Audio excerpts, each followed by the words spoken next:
Peace and pure love to all my listeners over here. This is SHANU here. Welcome back to the series. The series is Will My Relationships Work Out? The 10 Mistakes to Avoid. So this is the podcast under the title of True Golden Relationships. So listeners, my friends, last time we had spoken about the 4 points out of the 10. I guess you must have connected to some of them in your own life. If not, that's wonderful, that's good for you because you're making the right choices in that case. So let's go ahead. We had spoken about the 4 points and now comes the 5th point. So what is that one thing which can actually be a decision, which can actually be a foundation of a decision and decide where does my relationship go ahead? So if the 5th thing is chosen, how is it going to hamper my relationship? So the 5th thing is the financial conditions. Because of financial conditions, I make a choice of getting into a relationship. Could be that I'm suffering from certain financial issues in my life. My family could be suffering from financial issues. And then I decide to sell my freedom to the other soul. You see, it's actually like bowing down to the weakness within. And when we get in touch with this kind of attitude in our life, when we depend upon somebody for the financial support and we get into a relationship for this one reason, we actually realize that in the future, can I really love this person? That person might be supporting me financially, could help me out in a lot of ways financially, could support my family too, could support my other aspects of life, could be my career, could be my anything. But is that the thing which is really the reason for which I should get into a relationship or even get married? The thing over here is any kind of material dependency or emotional dependency is a weakness within. It is better to be self-sufficient, complete, and get into a relationship than to be dependent. Because if I'm dependent upon somebody, how much can I respect myself? And if I can't respect myself and I'm entering into a relationship, without self-respect, I cannot respect the other person. And some way or the other, we don't want to be a burden on anybody, any kind of burden. The person might be very good, whomsoever you're thinking of getting into a relationship be. That person might be very humble, but at the end of the day, it's my karma, and I don't want to be in a karmic account, or I don't want to create a karmic account where I become a burden, a heavy burden onto somebody else. So it is a thought which will decide whether we go for the right kind of relationship or not. And that thought of weakness or a thought of strength. Let me be self-sufficient. Let me be good enough to support myself and then get into a relationship than to decide to get into one because of financial constraints. Now the 6th thing, which is what is going on as a trend in the world today. We know that we get into relationships sometimes for support. And sometimes the support could be a trap. So I could be thinking that I am going to be helpful to this person if I get into a relationship, or this person loves me a lot, I better be into this relationship so as to support this person's business or home or their parents. So taking care of their house, taking care of the business, taking care of their aging parents. So sometimes we get into this trap in which we might think that I am being helpful, but I need to think about something. Can I do that forever? Because it's going to be a lifelong process then. So I need to consider whether I can keep my own dreams and goals at bay when I get into a relationship like this. I should not be getting into a trap, and for doing so I have to be very clear about my priorities in my life. I have to be very clear about what can I promise in a relationship. Can I promise a long-term support to him or her and their family. It could be from any side. It could be a man's side or a woman's side. Doesn't really matter.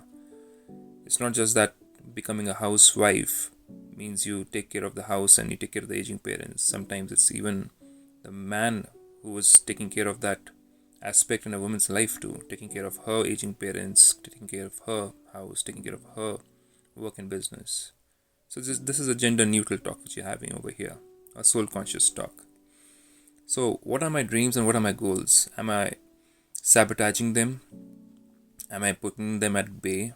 Because at the end of the day, if I really find out after getting into a relationship that this is what I don't want, then the relationship could get very, very ugly.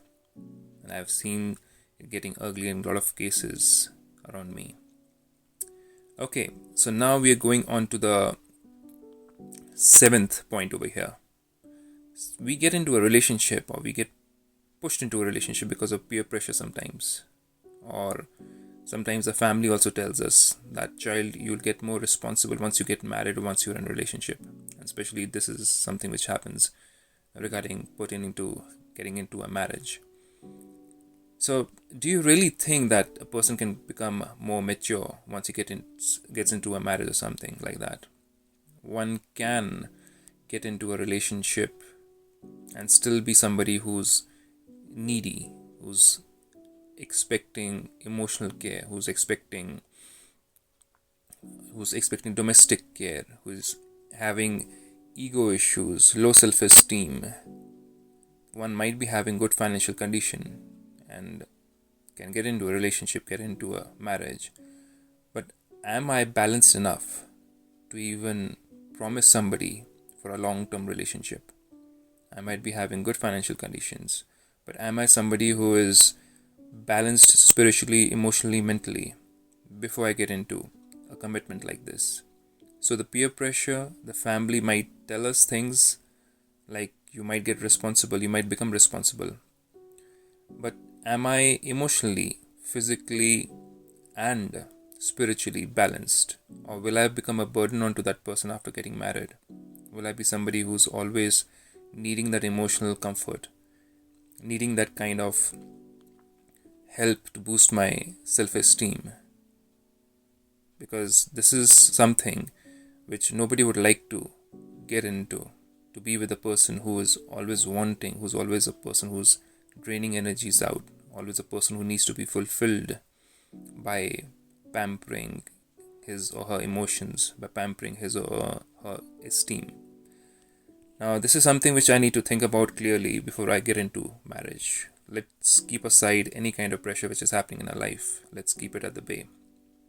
Okay, the next thing is thinking that what if I get old or sick?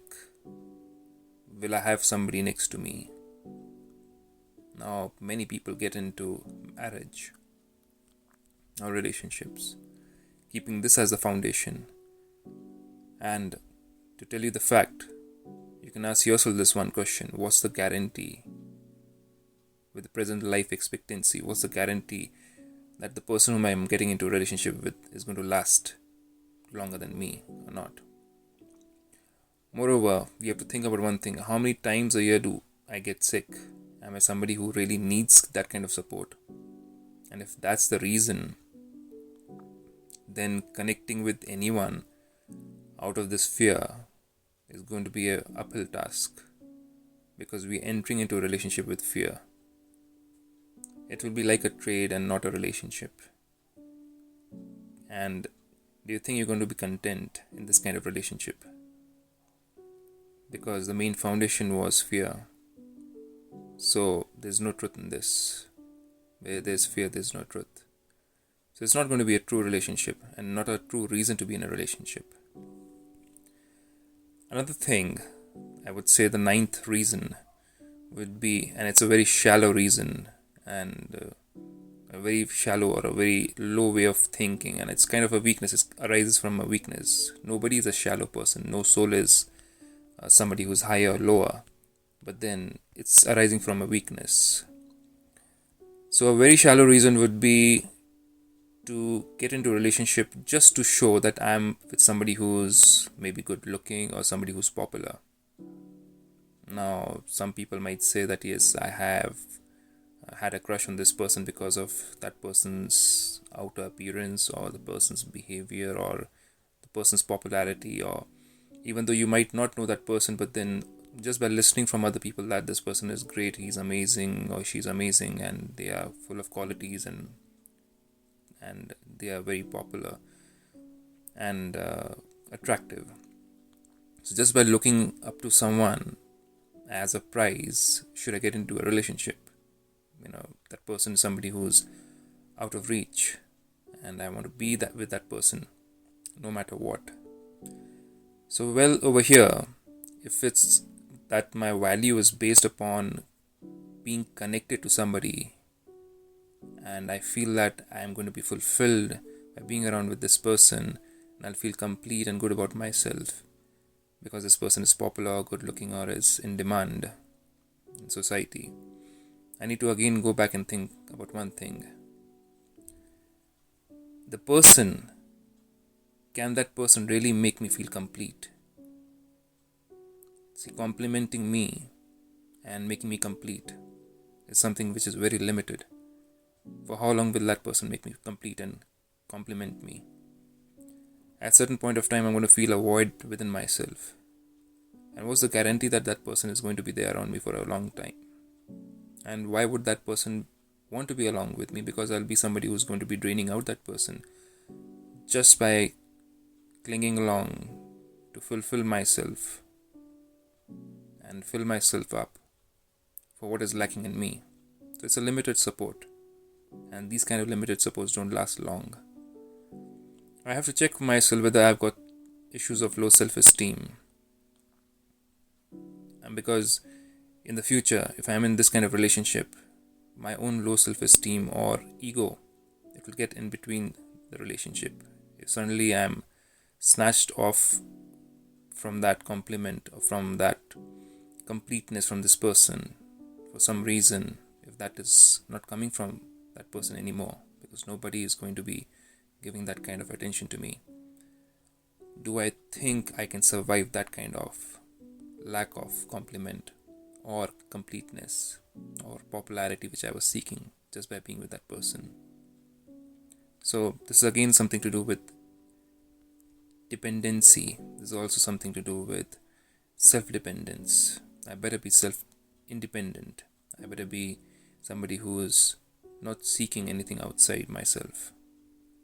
Okay, so the last reason, the 10th reason over here, let's get it over with this quickly, is I could get into a relationship, and this could be a very wrong footing, and this could be something to do with feeling sorry for someone. You see, we sometimes feel sorry for somebody, and we get in touch with that person. We start getting entangled into a relationship, and we get into the factor of, or the feeling of, I'm the healer, I'm the one who can take this person out of their misery. Sometimes this is something to do with people who are into drug addiction or into some kind of addiction, and we feel that we can take them out, and while doing that healing, while being helpful, the trap could be falling into love with not the person, but falling into love with the process of healing that person, of feeling that I am the healer. It's something to do with boosting one's own pride and ego, or it's something to do with I have got the power, a self-fulfilling prophecy of I have got the power to heal people or to heal this person out. It's falling in love with that kind of healing power in me.